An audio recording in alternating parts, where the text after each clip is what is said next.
অবাক হয়ে বলবে যে কে আমাদেরকে সালাম দিল। আল্লাহ তাআলা স্বয়ং বলবে যে আমি আল্লাহ তোমাদেরকে সালাম দিলাম। সুবহানাল্লাহ। তো আমরা সবাই আল্লাহ তাআলার সালাম পাওয়ার জন্য সকলে রাজি আছি? আল্লাহ তাআলার সালাম আমরা পাইতে চাই? আলহামদুলিল্লাহ। তখন জান্নাতবাসীরা যখন এক আওয়াজে বলবে যে কে আমাদের সালাম দিলে, আল্লাহ তাআলা স্বয়ং বলবেন যে আমি তোমাদেরকে সালাম দিলাম।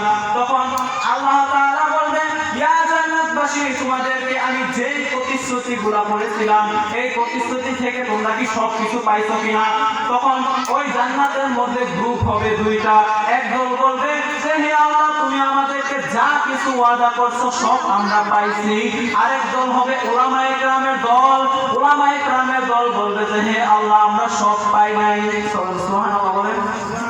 উলামায়ে কেরামকে আল্লাহ তাআলা বলবেন, একদল বলল যে আমরা সব পাইছি, আরেকদল বলল পাই নাই, তোমরা কি পাও নাই? তখন আল্লাহ তাআলা উলামায়ে কেরামগণ বলবেন যে হে আল্লাহ, তুমি আমাদেরকে ওয়াদা করছো জান্নাতের মধ্যে তুমি আমাদেরকে দিদার দিবা, অথচ আমরা তোমাকে এখনো দেখতে পাই নাই।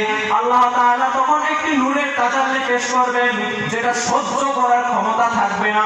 তখন আল্লাহ তাআলা সমস্ত জান্নাতবাসীদেরকে আল্লাহ তাআলা মাহফিলের মধ্যে দাওয়াত দিবেন। মাহফিলটা কোথায় হবে? উলামায়ে কেরামগণ বলবেন যে হে আল্লাহ, মাহফিলটা কোথায় করা হবে? তখন আল্লাহ তাআলা জবাব দিবেন যে ওই মাঠটা হবে মাজিদ নামক মাঠ। মাজিদ নামক মাঠের মধ্যে যাওয়ার আগে একটি হাদিস আমি বলতে চাই, সেটা হচ্ছে জিবরাইল আলাইহিস সালাতু ওয়াস সালাম একদিন রাসূল সাল্লাল্লাহু আলাইহি ওয়াসাল্লামের কাছে আসলেন। আসার পর রাসূল সাল্লাল্লাহু আলাইহি ওয়াসাল্লামের কাছে একটা প্লেট বা একটা মানচিত্র নিয়ে আসছেন। মানচিত্র নিয়ে আসার পর আল্লাহ রাসূল সাল্লাল্লাহু আলাইহি ওয়াসাল্লামকে জিজ্ঞাসা করলেন যে ইয়া রাসূল আল্লাহ রাসূল সাল্লাল্লাহু আলাইহি ওয়াসাল্লাম জিবরাইল আলাইহিস সালামকে জিজ্ঞাসা করলেন, এ ভাই জিবরাইল, তুমি আমার কাছে কি নিয়ে আসছো? তখন জিবরাইল আলাইহিস সালাম বলবে, আমি আপনার কাছে মাজিদ নামক একটা মাঠের মানচিত্র নিয়ে উপস্থিত হইলাম।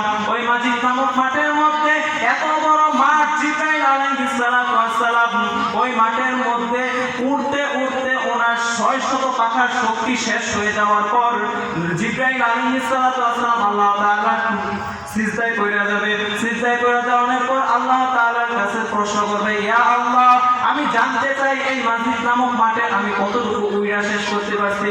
আল্লাহ তাআলা বলবেন, ওই মাজিদ নামক মাঠের এক কোণার অল্প একটু জায়গার উইরা শেষ করতে পারছো। সুবহানাল্লাহ।